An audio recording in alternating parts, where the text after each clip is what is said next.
ہاتھی میرے ساتھی نہیں، عجیب سی بات ہے، لیکن ذرا غور سے میری بات سنیے، کیونکہ اگلی بات جو میں کہنے جا رہا ہوں وہ آپ کی ذاتی اور پیشہ ورانہ زندگی میں انقلاب برپا کر سکتی ہے۔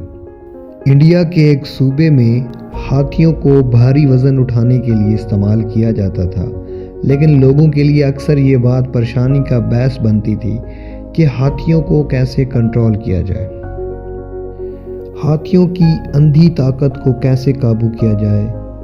اس کا جواب ان کے پاس نہیں تھا۔ ایک بزرگ کے ذہن میں ایک اچھوتا خیال آیا، کیوں نہ ہاتھیوں کی بچپن ہی سے پروگرامنگ کر دی جائے۔ اگر ہاتھیوں کے ذہنوں میں بچپن ہی سے کمزوری اور بے حسی کا احساس ڈال دیا جائے، ان کے ذہنوں پر کمزور سوچوں کے پہرے بٹھا دیے جائیں اور انہیں اپنی اندھی طاقت کا کبھی اندازہ ہی نہ ہونے دیا جائے، تو انہیں قابو رکھنا ذرا بھی مشکل نہیں۔ اور پھر بزرگ کے آئیڈیا نے اپنا کام کر دکھایا۔ جب ہاتھی بہت ہی چھوٹے تھے اور ان کا وزن بامشکل 50 کلو گرام تھا، تو انہیں ایک بھاری زنجیر کے ساتھ باندھ دیا گیا۔ دن بھر ہاتھی اس بھاری زنجیر سے زور آزمائی کرتے رہے۔ وہ اس بوجھ سے چھٹکارا پانے کے لیے ایڑی چوٹی کا زور لگاتے رہے، لیکن بے سود۔ رفتہ رفتہ ہاتھیوں کی کوششوں سے یقین غائب ہونا شروع ہو گیا۔ شروع میں تو اس صورتحال پہ جلتے کرتے رہے، لیکن پھر انہوں نے ہار مان لی تھی۔ آہستہ آہستہ صورتحال اور بھی دلچسپ ہوتی گئی۔ اب تو انہوں نے یقین کر لیا تھا کہ اس زنجیر سے آزادی کی کوئی صورت ممکن ہی نہیں ہے۔ انہوں نے سیکھ لیا کہ یہ زنجیر اب ان کا مقدر ہے۔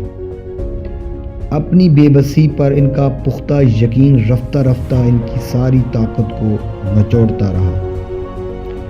ایک دن انہوں نے اس کو تسلیم کر لیا کہ اب اس زنجیر کی قید سے وہ کبھی رہا نہیں ہو سکتے۔ انہوں نے مان لیا کہ ان کی طاقت اس زنجیر پہ آ کے ختم ہو جاتی ہے۔ وہ سمجھ گئے کہ یہ زنجیر ان کی طاقت کی حد سے آگے کی منزل ہے، اور اس سے بھی مزے کی بات تو یہ تھی کہ ہاتھیوں کو اب آغاز والی زنجیر کی نسبت بہت ہی کمزور زنجیروں سے باندھا جا رہا تھا، پھر بھی ان کے مالک انہیں قابو رکھنے میں کامیاب تھے۔ لوگوں نے ہاتھیوں کی اندھی طاقت کو کنٹرول میں رکھنے کا حل نکال لیا تھا۔ بوڑھے کی پلاننگ کے مطابق گاؤں کے لوگ ہاتھیوں کی پروگرامنگ کرنے میں کامیاب ہو گئے تھے۔ اب جب کہ بڑے ہونے کے بعد ہاتھی 8-10 ہزار پاؤنڈ کے ہو چکے تھے اور ان کی طاقت کی کوئی حد نہیں تھی، انہوں نے اس زنجیر کو توڑنے کی کبھی کوشش ہی نہیں کی، نہ اس بارے میں کبھی سوچا، کیونکہ وہ جانتے تھے کہ کامیابی کا کوئی امکان نہیں۔ انہیں معلوم تھا کہ وہ کتنے بدقسمت ہیں، منحوس ہیں، بے بس ہیں، کمزور ہیں، اور یہ کہ وہ اپنی بری صورتحال کو بدلنے میں کچھ نہیں کر سکتے۔ آپ خود بھی جانتے ہیں کہ ہاتھی کی بے بسی کا احساس حقیقی نہیں ہے۔ ہاتھی نے خود پر جو حدیں لگا رکھی ہیں وہ اصلی نہیں ہیں۔ یہ حدیں اور بے بسی کا خیال تو صرف اس کے ذہن میں ہے۔ بالکل اسی طرح ہم انسان بھی اپنے اوپر خود ساختہ خیالات کو قائم کر لیتے ہیں۔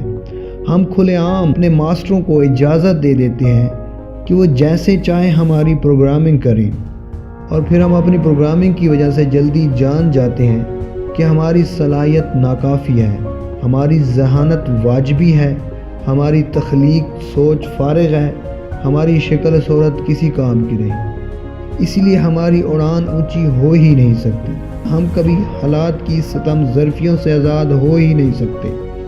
ہمیں بالآخر ایک دن یقین آ جاتا ہے کہ بے بسی، بیچارگی، مایوسی اور ناکامی کی زنجیروں سے کبھی آزاد ہو ہی نہیں سکتے۔ لیکن سچ تو یہ ہے کہ ہاتھی کی طرح آپ کی بے بسی کے خیالات بھی حقیقی نہیں۔ آپ کہاں تک جا سکتے ہیں، اس کی حدیں دنیا میں نہیں ہیں، آپ کے ذہن میں موجود ہیں۔ دوستو، اگر آپ کو یہ ویڈیو پسند آئی ہے تو میرے چینل کو سبسکرائب کرو اور ساتھ ہی بیل آئیکن کو پریس کرو، تاکہ ہر آنے والی ویڈیو سے آپ اپڈیٹ رہ سکیں۔ آپ کی سماعتوں کا بہت بہت شکریہ۔ اپنی دعاؤں میں یاد رکھیے گا۔ اللہ حافظ۔